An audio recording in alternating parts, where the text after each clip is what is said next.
대한민국의 도로 위 수많은 물류가 흐르는 그 혈관 속에서 지금 소리 없는 비명이 울려 퍼지고 있습니다. 한때는 부지런히 바퀴만 굴리면 자식들 대학 보내고 작은 내 집 마련의 꿈도 꿀 수 있었던 용달시장. 하지만 불과 3년이라는 짧은 시간 사이 이 시장은 처참하게 무너져 내렸습니다.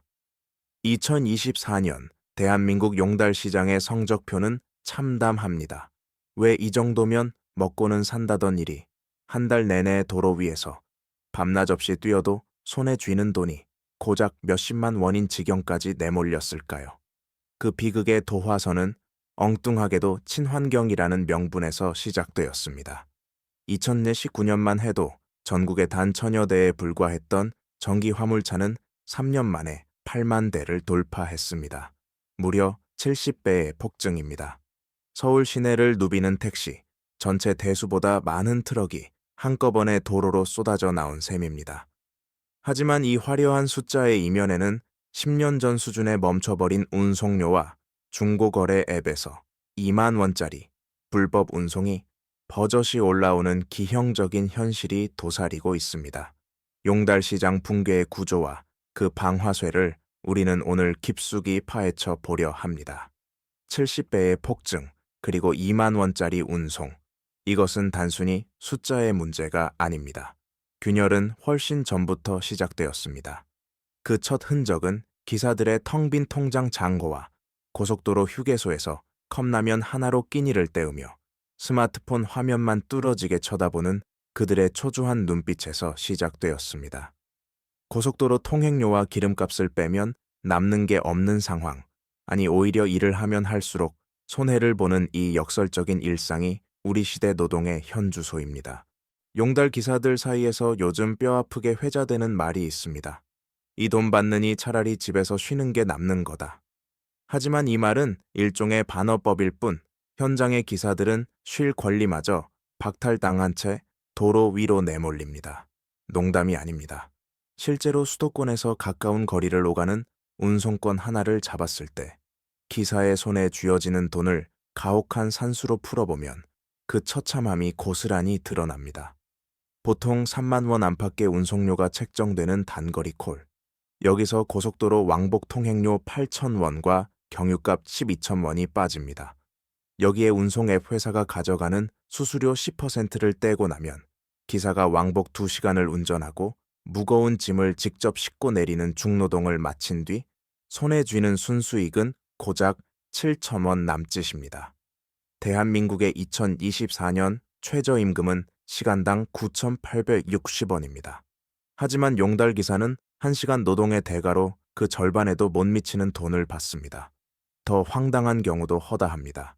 경기도 외곽에서 출발해 서울 강남의 복잡한 도심을 뚫고 짐을 부린 뒤 다시 인천을 거쳐 원래 위치로 돌아오는 일정이었습니다.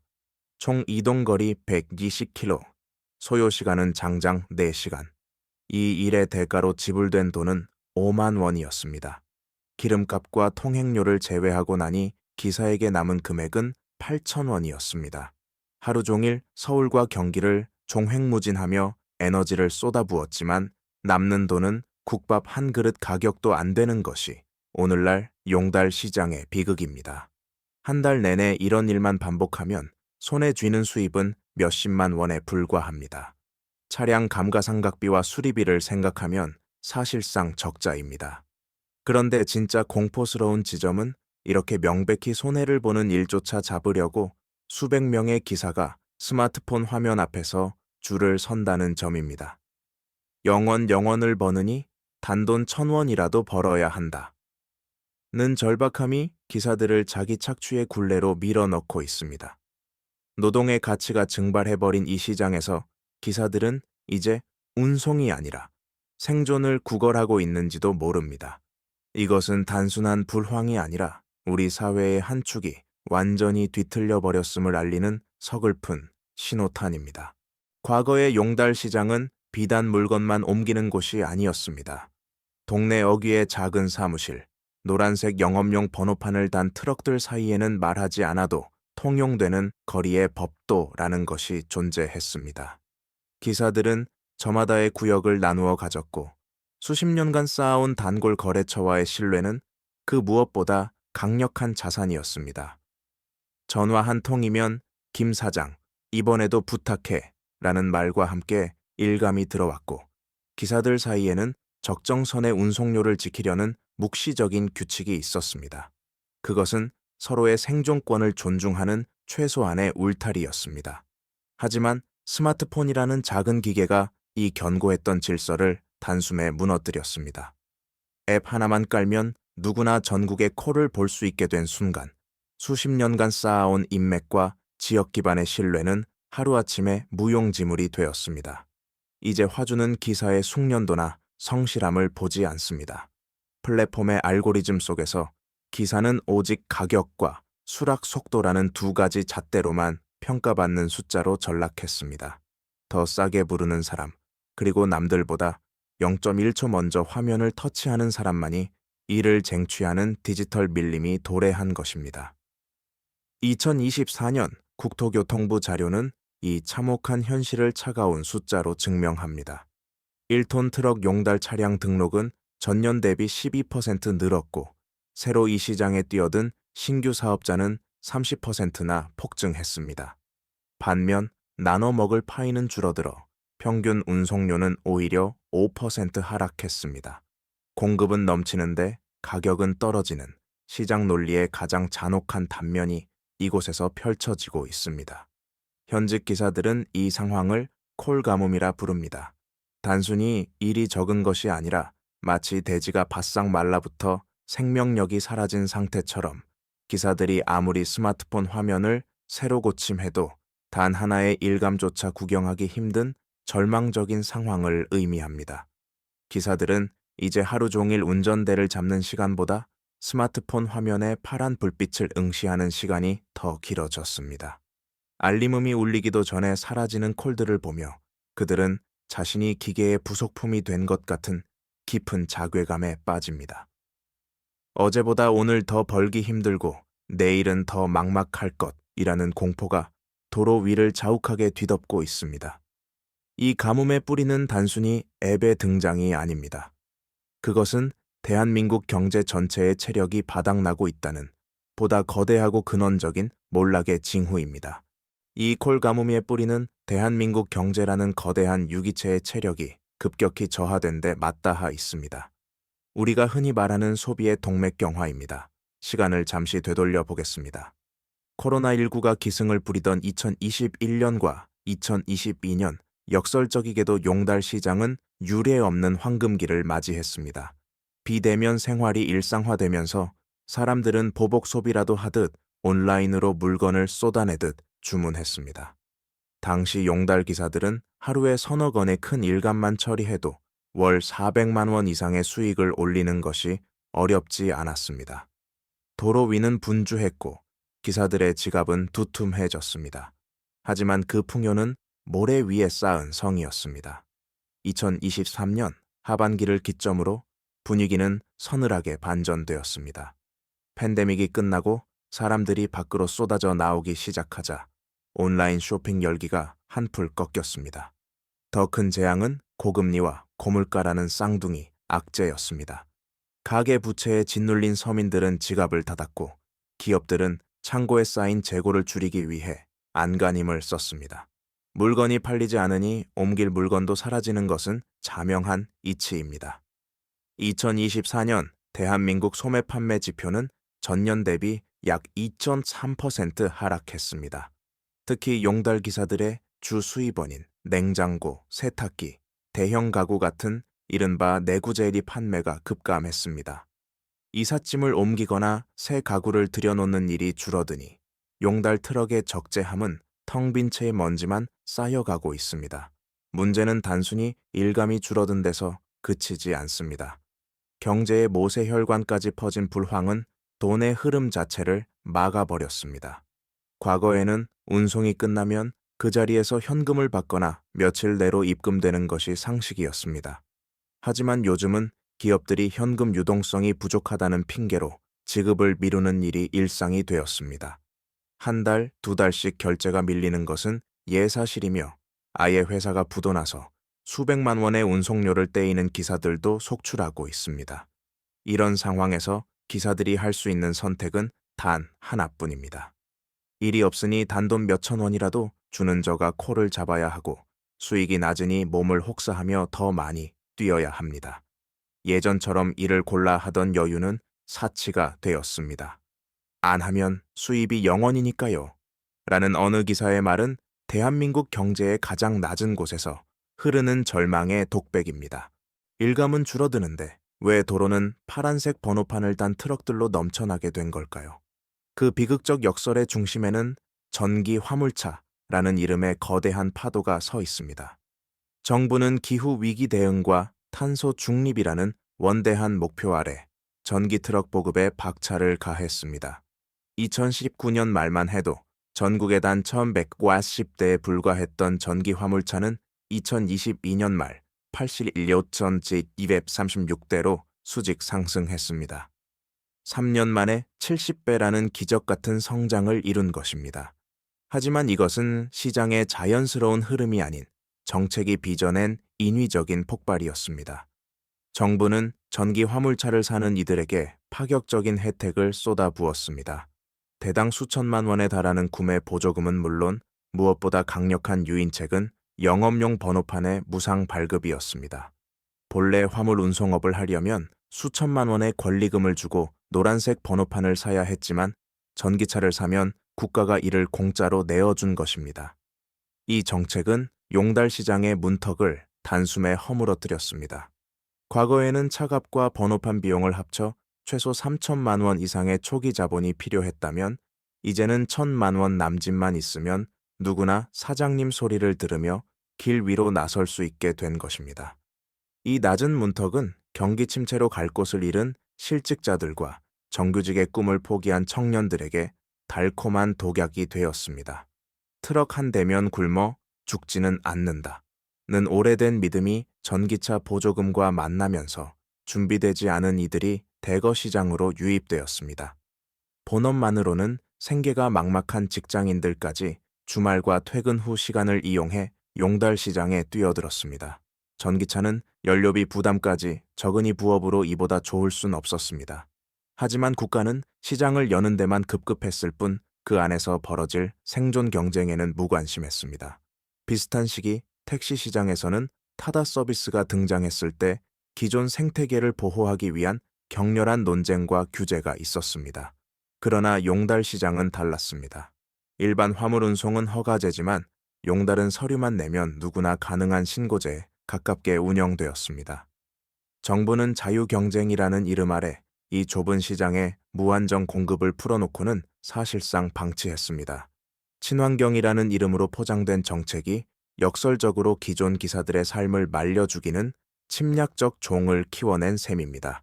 플랫폼이 시장을 잠식하면서 용달은 이제 하나의 거대한 디지털 경매장으로 변질되었습니다. 카카오, 쿠팡, 그리고 수십 개의 화물 중개 앱이 시장에 들어오면서 과거에 끈끈했던 지역 공동체는 해체되었고 모든 운송권은 차가운 데이터로 변환되었습니다. 화주는 더 이상 단골 기사의 번호를 누르지 않습니다.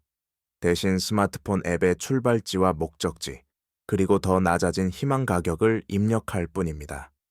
플랫폼의 알고리즘은 그 즉시 수천 명의 기사에게 정보를 뿌리고 가장 낮은 몸값을 부른 기사를 자동 연결합니다. 기사들에게 플랫폼은 일감을 주는 고마운 존재인 동시에 서로의 살을 깎아먹게 만드는 잔혹한 투기장입니다. 대부분의 운송 플랫폼이 채택한 방식은 역경매입니다. 보통의 경매가 가장 높은 가격을 부른 이에게 낙찰된다면 이곳은 가장 적은 돈을 받겠다고 선언하는 기사가 이를 가져갑니다. 이 구조 속에서 기사들은 심리적 막다른 길로 내몰립니다. 콜 알림이 울리는 순간 기사에게 허용된 생각의 시간은 1초도 차해되지 않습니다. 기름값, 고속도로 통행료, 짐을 싣고 내리는 강도를 계산할 여유는 사치입니다. 망설이는 찰나, 일감은 눈앞에서 연기처럼 사라집니다. 일단 잡고 보자는 절박함이 기사들을 지배하고 플랫폼은 이 공포를 동력 삼아 운송료를 바닥까지 끌어내립니다.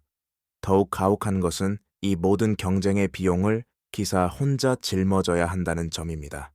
플랫폼은 이미 최저 수준으로 떨어진 운송료에서 10% 안팎의 수수료를 꼬박꼬박 챙겨갑니다. 하지만 중개의 대가를 받는 플랫폼은 그 어떤 위험도 분담하지 않습니다. 운송 중 물건이 파손되거나 화주가 돈을 떼먹거나 과로로 사고가 나도 모든 책임은 기사의 몫입니다. 위험의 외주화가 디지털 플랫폼이라는 세련된 외피를 쓰고 용달 시장을 지배하고 있는 것입니다.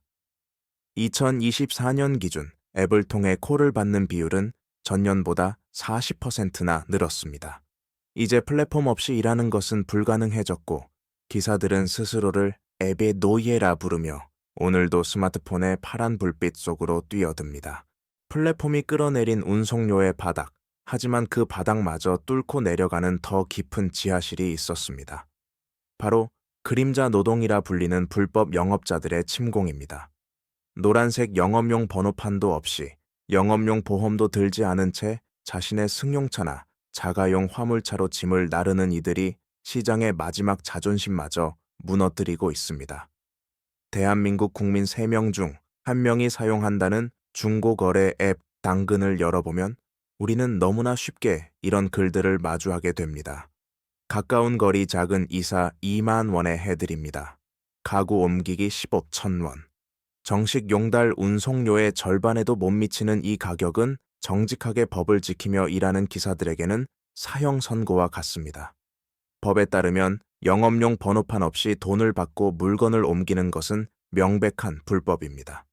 하지만 단속의 손길은 멀기만 하고 이용자들은 그저 싸다는 이유로 이들을 선택합니다. 소비자들은 알지 못합니다. 운송 도중 물건이 파손되거나 불의의 사고가 났을 때 불법 영업자들은 영업용 보험이 없기에 그 어떤 보상도 해줄 수 없다는 사실을 말입니다. 물건이 부서지고 나서야 아차 싶지만 그때는 이미 늦었습니다. 이런 불법 영업이 급증한 배경에는 우리 사회의 서글픈 단면이 투영되어 있습니다. 직장을 잃은 중장년층, 생활비가 간절한 대학생, 월급만으로는 아이 학원비조차 버거운 직장인들이 자기 차와 몸 하나를 믿고 이 위험한 시장에 뛰어들고 있습니다. 번호판 비용이나 높은 보험료를 내지 않으니 이들에게는 2만 원도 고스란히 남는 돈처럼 느껴집니다. 하지만 이 푼돈을 향한 질주가 시장 전체의 가격 기준을 오염시키고 있습니다. 정식 기사가 정당한 가격인 5만 원을 제시하면 화주는 당근에서는 2만 원이면 하던데요 라며 비아냥거립니다. 결국 정직함이 손해가 되는 세상, 합법과 불법의 경계가 흐려진 이 혼돈 속에서 용달 시장은 거대한 블랙홀처럼 모두의 삶을 집어삼키고 있습니다. 운송료가 바닥을 뚫고 추락하는 동안 기사들이 감당해야 할 비용은 단 한 번의 쉼표도 없이 치솟았습니다. 이 현상을 경제학에서는 가위구조, scissors effect라 부릅니다. 두 개의 칼날이 서로 반대 방향으로 움직이며 가운데 놓인 물체를 무참히 잘라내듯 수입 감소와 지출 증가라는 두 날이 기사들의 생존을 압착하고 있는 것입니다. 가장 먼저 기사들의 목을 죄는 것은 기름값입니다. 2000년대 초반 리터당 1,100원대였던 경유 가격은 이제 1,500원에서 1,600원을 넘나듭니다. 하루 100km를 주행한다고 가정할 때 과거 1만 원이면 충분했던 연료비가 이제는 15,000원을 훌쩍 상회합니다. 이는 단순히 비용의 상승이 아니라 기사가 가족과 함께 나누어야 할 저녁 식탁의 찬거리가 사라지는 것과 같습니다. 보험료의 오름세는 더욱 가혹합니다. 전기 화물차의 급증으로 숙련되지 않은 신규 기사들이 대거 유입되면서 사고율이 높아졌고 그 결과 영업용 화물차 보험료는 매년 5%에서 10%씩 폭등하고 있습니다. 사고 한 번 내지 않은 베테랑 기사들조차 신규 유입자들이 만든 사고 비용을 함께 짊어져야 하는 불합리한 구조입니다. 여기에 타이어, 브레이크 패드, 엔진오일 같은 소모품 가격마저 원자재 값 상승을 이유로 줄줄이 올랐습니다. 차량을 유지하는 것 자체가 거대한 부채를 쌓는 일이 되어버린 셈입니다. 하지만 이토록 모든 것이 오르는 세상에서 오직 단 하나, 운송료만은 시간을 거스르고 있습니다. 국토교통부 자료에 따르면 2024년 평균 운송료는 전년 대비 오히려 5%나 떨어졌습니다.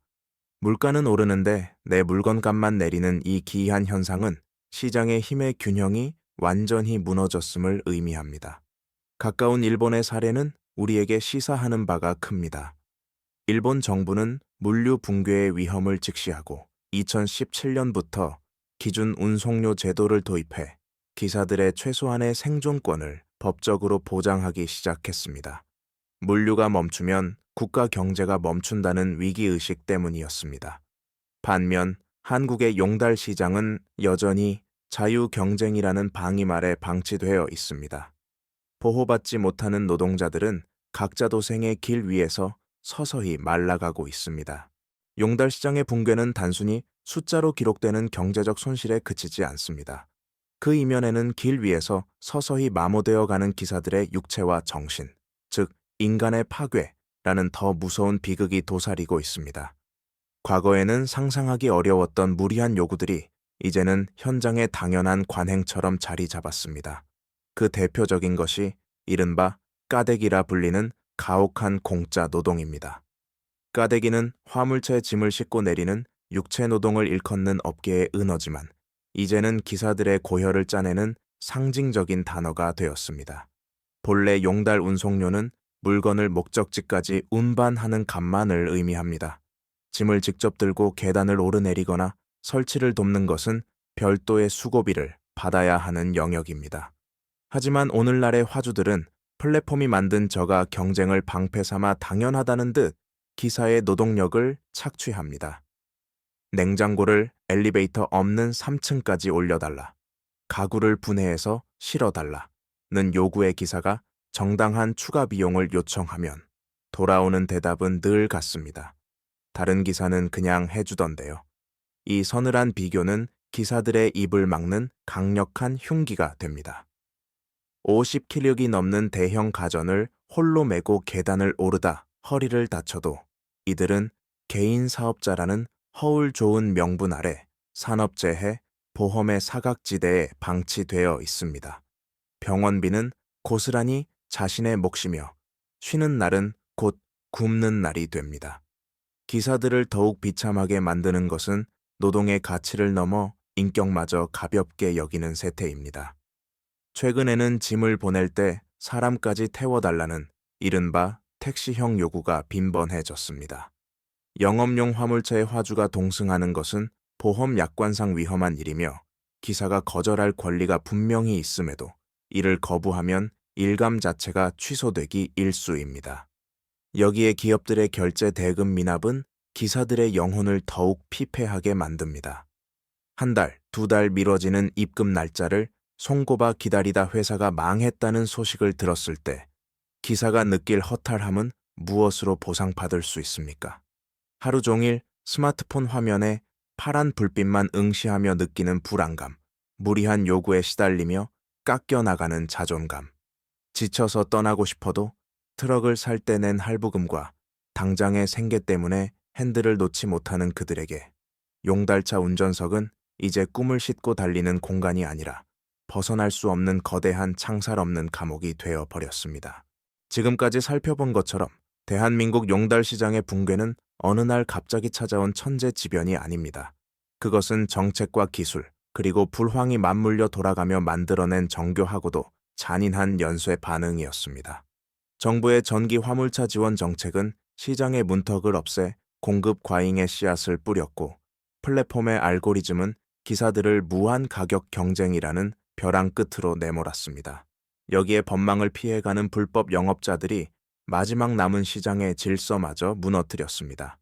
일감은 줄어들고 써야 할 돈은 오르는데 받는 돈만 내리막을 걷는 이 비정상적인 구조는 지금 이 순간에도 기사들의 삶을 소리 없이 짓누르고 있습니다. 더욱 서늘한 사실은 이 추락이 아직 끝이 아니라는 점입니다. 2025년을 지나 2026년으로 향하는 경제의 시계는 더욱 어두운 전망을 가리키고 있습니다. 고금리의 기조가 이어지며 소비는 더욱 위축될 것이고 비용 절감을 노리는 기업들의 운송료 삭감 압박은 더욱 거세질 것입니다. 운송료가 오를 여지는 보이지 않는데 전기차 보급은 계속되고 시장의 문턱은 여전히 낮습니다. 버티다 못한 기사들이 하나둘 핸들을 놓으며 떠나가겠지만 그 빈자리는 또 다른 절박함을 품고 새로 유입되는 이들로 곧장 채워질 것입니다. 근본적인 구조 개선 없이는 이 잔혹한 회전문을 멈출 수 없습니다. 정부의 대응은 여전히 시장의 속도를 따라잡지 못하고 있습니다. 용달 시장은 여전히 최소한의 안전장치도 없는 방임된 신고제 아래 놓여 있고 운송료의 최저선이나 플랫폼에 대한 상생 규제는 논의의 언저리만 맴돌 뿐입니다. 이제 우리는 질문해야 합니다. 시장을 열어젖히는 것만큼이나 그 시장 안에서 살아가는 사람들을 지키는 것도 국가의 책임이 아닙니까? 지금 이 시장에 들어오려는 분들께 다시 한번 말씀드립니다. 바닥인 줄 알았는데 그 밑에는 지하실이 있었고 그 지하실 밑에는 또 무엇이 기다리고 있을지 모릅니다. 용달 시장의 몰락은 단순히 한 업종의 위기가 아니라 플랫폼 경제와 공급 과잉이 만났을 때 우리 사회의 가장 약한 고리가 어떻게 무너지는지를 보여주는 엄중한 경고장입니다. 여러분은 어떻게 생각하십니까? 무너진 이 길을 다시 세우기 위해 가장 먼저 바뀌어야 할 것은 무엇일까요? 여러분의 고견을 댓글로 남겨주시길 바랍니다. 저희 경제 한국은 플랫폼이 지배하는 세상 속에서 소외되는 노동의 가치를 끝까지 추적하겠습니다. 오늘의 통찰이 도움이 되셨다면 구독과 좋아요로 함께해 주십시오. 다음 영상에서 뵙겠습니다.